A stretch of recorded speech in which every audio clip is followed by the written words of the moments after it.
ከሐራምቤ ሬዲዮ 98.7 የግንቦት 11 2018 የሰዓቱን ዜና ይዘን ቀርበናል። ልንነግራችሁ ካስተናዳንላችሁ ዜናዎች መካከል ዋና ዋናዎቹን እናስቀድም። መንግስት የኢትዮጵያ የምድር ባቡር ኮርፖሬሽን የ264 ቢሊዮን ብር ዕዳን ሊረከብ ስለመሆኑ፣ በኢትዮጵያ የዲጂታል ኦቲዝም በከፍተኛ ሁኔታ ጨምሯል ስለመባሉ፣ የፍቺ መጠን በየጊዜው እየበዛ በመምጣቱ ጥልቅ ጥናት እንደሚያስፈልገው ስለመጠቆሙ ከሀገር ቤት፣ የሳህል ሀገራት በተለይም ኒጀር በከፍተኛ ስጋት ውስጥ መሆናቸው ስለመገለጹ፣ ኢቦላ አሳሳቢ ዓለም አቀፍ የህብረተሰብ ጤና አደጋ ነው ስለመባሉ ከአፍሪካ፣ ኢራን ዩራኒየም የማበልጸግ መብቷ ላይ እንደማትደራደር ወይም ከአቋሟ ፈቀቅ እንደማትል ስለማስጠንቀቋ ከዓለም አቀፍ። አድማጮች እነዚህንና ሌሎች ከሀገር ቤት ከአህጉርና ከዓለም አቀፍ የተውጣጡ ዜናዎችን የሀገር ቤቱን በማስቀደም ትንሣኤ አበበ አስደምጣቸዋለሁ። የአካባቢ ምርጫ መልካም አስተዳደርን ለማስፈን በወቅቱ ሊካሄድ ይገባል ተባለ። የአካባቢ ምርጫ የፖለቲካ ተንታኞችና የሲቪል ማህበራት ወቅቱን ጠብቀው እንዲካሄድ አሳሰቡ። ምርጫው ለመጨረሻ ጊዜ የተካሄደው በ2005 ዓ.ም ሲሆን ለ13 ዓመታት መዘግየቱ መልካም አስተዳደርን አጉድሏል ተብሏል። ሪፖርተር ጋዜጣ ባወጣው ዘገባ መሰረት በቅርቡ የአካባቢ አስተዳደሮችን ማጠናከር ለመልካም አስተዳደር ያለው ሚና በሚል ርዕስ የፓናል ውይይት ተካሂዷል። በመድረኩ የአካባቢ ምርጫ በወቅቱ መካሄድ የዜጎችን ተጠሪነት የሚያረጋግጥ የአካባቢ ችግሮችን የሚፈታና የሀገርን የፖለቲካ ሂደት የሚያጎለብት መሆኑ ተመላክቷል። ሆኖም ለአካባቢ ምርጫ ግልጽ የህግ ማዕቀፍ ባለመኖሩ ምርጫው አመቺ ሁኔታ እየተፈለገ እንደሚካሄድም ተነግሯል። የፖለቲካ ፓርቲዎችም ለማዕከላዊ መንግስት እንጂ ለአካባቢ ምርጫ ትኩረት እንደማይሰጡ በመድረኩ ተገልጾ ይህ አካሄድ መስተካከል እንዳለበትና ምርጫው በህገ መንግስት እውቅና ሊሰጠው እንደሚገባ ጥሪ ቀርቧል። መንግስት የኢትዮጵያ የምድር ባቡር ኮርፖሬሽንን የ264 ቢሊዮን ብር ዕዳን ሊረከብ ነው። መንግስት የኢትዮጵያ ምድር ባቡር ኮርፖሬሽን የነበረበትን ከ264 ቢሊዮን ብር በላይ የውጭ ዕዳ ሙሉ በሙሉ ወደ ገንዘብ ሚኒስቴር ሊያዛውር መሆኑን አስታወቀ።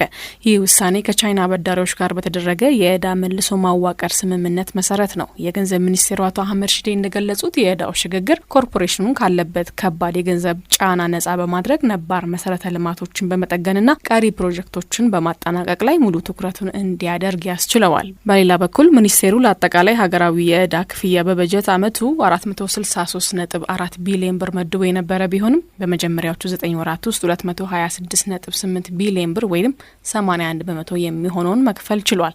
ሆኖም ከዓለም አቀፍ አበዳሪዎች ጋር የሚደረገው የጂ20 የዕዳ ሽግሽግ ድርድር ባለመጠናቀቁ አጠቃላይ የአመቱ የዕዳ አፈጻጸም 48.9 በመቶ ላይ ይገኛል። ኮርፖሬሽኑ ከዕዳ ነጻ መሆኑን ተከትሎ ገቢውን ለማሳደግ ያለመ በአዲስ አበባ መካከለኛ ስፍራ በሚገኘው የለጋሃር ዋና መስሪያ ቤቱ አካባቢ ግዙፍ ሪል ስቴትና የገበያ ማዕከል ግንባታ እቅድ ይዞ መንቀሳቀስ መጀመሩም ተመላክቷል።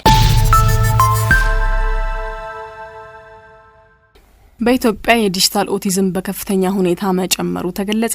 በኢትዮጵያ በህጻናት ላይ የዲጂታል ኦቲዝም በከፍተኛ ሁኔታ እየጨመረ መምጣቱ ተገልጿል። ፍቅር ኢትዮጵያ የአእምሮ እድገት ውስንነት ብሔራዊ ማህበር ስራ አስፈጻሚ ወይዘሮ ሸዋጌጥ ክብረት እንደገለጹት ልጆች ለረጅም ሰዓት በስልክና በቪዲዮ ጌሞች ላይ ማሳለፋቸው መናገር የሚችሉ ሆነው ከተወለዱ በኋላ አንደበታቸው እንዲያዝ እያደረገ ነው። ይህም ከስክሪን ጋር ረጅም ጊዜ በማጥፋት የሚፈጠር ተግባቦትና የማህበራዊ ግንኙነት ክፍተት ሲሆን በአዲስ አበባና በክልል ከተሞች የብዙ ህጻናት ቁጥር በከፍተኛ ሁኔታ እየጨመረ ነው። ወላጆች ልጆቻቸው ሲያለቅሱ ስልክ ሰጥተው ዝም ማሰኘት ዋነኛ አማራጭ ማድረጋቸው ትውልዱን ለአደጋ እያጋለጠ ነው ያሉት ወይዘሮ ሸዋጌጥ በተለይም ከ1 እስከ 4 ዓመት ባለው የእድሜ ክልል ላይ ከፍተኛ ጥንቃቄ እንዲደረግ አሳስበዋል።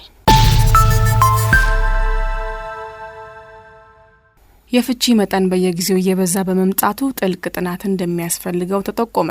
የትዳር ፍቺ በየጊዜው እየበዛ በመሆኑ ጉዳዩ ጥልቅ ጥናት እንደሚሻና ለዚህም ከሚመለከታቸው አካላት ጋር በጋራ በመሆን መንስኤውን እየተከታተለ መሆኑን የሴቶችና ማህበራዊ ጉዳይ ሚኒስቴር ገለጸ። ሚኒስቴሩ ይህንን የገለጸው በኢትዮጵያ ለ4ኛ ጊዜ የሚከበረውን ሀገር አቀፍ የቤተሰብ ቀን መልካም ቤተሰብ መልካም ትውልድ ለጸናች ሀገር በሚል መሪ ቃል ባከበረበት ወቅት ነው። የአረጋውያንና ቤተሰብ መሪ ስራ አስፈጻሚ አቶ ተስፋዬ ፍቺ በጣም እየበዛ የበዛ መሆኑን አምነው በዚህ ረገድ እየሰሩ ያሉ የሃይማኖት ተቋማት፣ የክልሎችና የማሰልጠን ስራ የተሰማሩ ተቋማት እንዲጠናከሩ እየተደረገ መሆኑን ገልጸዋል። ተቋማቸው ከሌሎች አካላት ጋር ስልቶችን እየቀየሰ የፍቺውን መንስኤ ከክልሎች ጋር እየተከታተለ መሆኑንም አክለዋል። ኢኮኖሚ ለፍቺ አንዱ ዋና ምክንያት መሆኑን ያነሱት አቶ ተስፋዬ ሆኖም ለቤተሰብ መፍረስ ዋነኛው መንስኤ ምን እንደሆነ ኢኮኖሚ ይሁን ወይም ሌላ ምክንያት ለማወቅ ምርመራና ጥናት ስለሚያስፈልግ ወደዚያው እንደሚሄዱ አስታውቀዋል። ሳህል ሀገራት በተለይም ኒጀር በከፍተኛ ስጋት ውስጥ መሆናቸው ተገለጸ። የሽብር ጥቃቶች በበረቱበት በዚህ ወቅት የሳህል ሀገራት በተለይም ኒጀር በከፍተኛ ስጋት ውስጥ መሆናቸውን የስፑትኒክ አፍሪካ ዘገባ ያስረዳል። ይህንን ስጋት ተከትሎ የሀገሪቱ ባለስልጣናት በኒያሚ አውሮፕላን ማረፊያ አቅራቢያ ያሉ አካባቢዎች ላይ መጠነ ሰፊ አካባቢን የማስለቀቅ እርምጃ እየወሰዱ ነው ተብሏል። ይህ ስትራቴጂያዊ ስፍራ በሚገኝበት አካባቢ ወደ 26,000 ገደማ ነዋሪዎች የሚኖሩ ሲሆን መንግስት ለንብረቶቻቸው ተገቢውን ካሳ እንደሚከፍልም አስታውቋል። የኒጀር ባለስልጣናት እንደገለጹት ይህ እርምጃ ዓላማው በተደጋጋሚ የሚፈጸሙ ጥቃቶችን ለመከላከል፣ የአቪዬሽን ደህንነት ለማረጋገጥ እንዲሁም የህዝቡንና የመሰረተ ልማቶችን ደህንነት ለመጠበቅ ነው። በጥር ወር ማጠናቀቂያ ላይ በአቅራቢያው በሚገኝ የአየር ኃይል እዝ ላይ የተፈጸመውን አንዱን ጥቃት ISS የተሰኘው የሽብር ቡድን ኃላፊነት መውሰዱ ይታወሳል። ኢቦላ አሳሳቢ ዓለም አቀፍ የህብረተሰብ ጤና አደጋ ነው ተባለ። በኮንጎ ዲሞክራቲክ ሪፐብሊክ ከተከሰተ በኋላ ወደ ጎረቤቷ ኡጋንዳ የተሻገረ የኢቦላ ወረርሽኝ አሁን ላይ ስጋቱ በመጨመሩ የዓለም ጤና ድርጅት አሳሳቢ ዓለም አቀፍ የህብረተሰብ ጤና አደጋ ሲል በይፋ አውጇል። በቡንዲ ቡጊዮ ቫይረስ የመጣውና እስካሁን የጸደቀ ክትባትም ሆነ መድኃኒት የሌለው ይህ የኢቦላ ወረርሽኝ እስካሁን የ88 ሰዎችን ህይወት ሲቀጥፍ 246 ሰዎች በበሽታው መያዛቸው ተጠርጥሯል። ክስተቱ በአሁኑ ወቅት ልክ እንደ ኮቪድ-19 የዓለም አቀፍ ወረርሽኝ ምድብ ውስጥ ባይገባም የዓለም ጤና ድርጅት ዋና ዳይሬክተሩ ዶክተር ቴድሮስ አድሃኖም ግን የበሽታው ትክክለኛ ተጠቂዎች ቁጥርና የጂኦግራፊያዊ ስርጭት ላይ ከፍተኛ የእርግጠኝነት መጉደል እንዳለ አስጠንቅቀዋል። ኢራን ዩራኒየም የማበልጸግ መብቷ ላይ እንደማትደራደር ወይም ከአቋሟ ፈቀቅ እንደማትል ገለጸች። የኢራን የዩራኒየም የማበልጸግ መብት ድርድር የሚደረግበት ወይም ከአቋም ፈቀቅ የሚባልበት ጉዳይ እንዳልሆነ የሀገሪቱ የውጭ ጉዳይ ሚኒስቴር ቃል አቀባይ እስማኤል ባቃኢ ተናገሩ። ቃል አቀባዩ በሰጡት ጋዜጣዊ መግለጫ ጦርነቱን ለመቋጨት በፓኪስታን አማካኝነት የሚደረገው ንግግር መቀጠሉን ገልጸዋል። ኢራን ባለ 14 ነጥብ የስምምነት እቅድ ወደ አሜሪካ ልካ እንደነበር ያስታወሱት ቃል አቀባዩ ዋሽንግተንም ሆነ ቴሄራን በእቅዱ ላይ የራሳቸውን ሀሳብ ማንሳታቸውን ተናግረዋል። የአሜሪካው ወገን ይህ ባለ 14 ነጥብ እቅድ ውድቅ ማድረጉን ባለፈው ሳምንት በይፋ ቢያስታወቅም ያቀረቧቸው ነጥቦችና የማስተካከያ አስተያየቶች ዝርዝር ግን በፓኪስታን አማካኝነት ደርሶናል ብለዋል። እቅዳችንን በላክን ማግስት ከሌላኛው ወገን የቀረቡ ተከታታይ እቅዶች ደርሰውናል። እቅዶቹ ባለፉት ጥቂት ቀናት ውስጥ የተገመገሙ ሲሆን የእኛ ምላሽም ቀርቧል። በፓኪስታን አማካኝነት የሚደረገው ድርድር ቀጥሏል ሲሉም ንግግሩን የማስጀመር ሂደቱ ያለበትን አስረድተዋል። ይህም ቢሆን ግን ኢራን የዩራኒየም የማበልጸግ መብቷን ለድርድር እንደማታቀርብ ቃል አቀባዩ አጽንኦት ሰጥተዋል።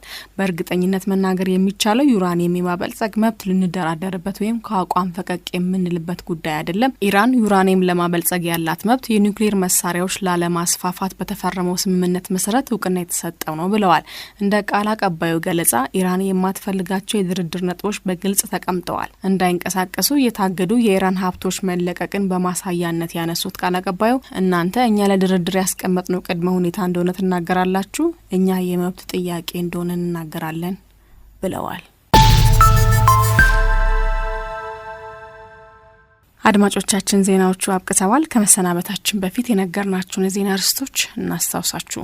መንግስት የኢትዮጵያ የምድር ባቡር ኮርፖሬሽን የ264 ቢሊዮን ብር ዕዳን ሊረከብ ስለመሆኑ፣ በኢትዮጵያ የዲጂታል ኦቲዝም በከፍተኛ ሁኔታ ጨምሯል ስለመባሉ፣ የፍቺ መጠን በየጊዜው እየበዛ በመምጣቱ ጥልቅ ጥናት እንደሚያስፈልገው ስለመጠቆሙ ከሀገር ቤት፣ የሳህል ሀገራት በተለይም ኒጀር በከፍተኛ ስጋት ውስጥ መሆናቸው ስለመገለጹ፣ ኢቦላ አሳሳቢ ዓለም አቀፍ የህብረተሰብ ጤና አደጋ ነው ስለመባሉ ከአፍሪካ፣ ኢራን ዩራኒየም የማበልጸግ መብቷ ላይ እንደማትደራደር ወይም ከአቋሟ ፈቀቅ እንደማትል ስለማስጠንቀቋ ከዓለም አቀፍ። አድማጮች ለሰዓቱ ያዝናቸው ዜናዎች እነዚህን ይመስሉ ነበረ። ከዜናዎቹ ጋር ትንሳኤ አበበ ነበርኩ። ከቀሪ የአራምቤ ሬዲዮ ዝግጅቶች ጋር መልካም ጊዜ ይሆንላችሁ።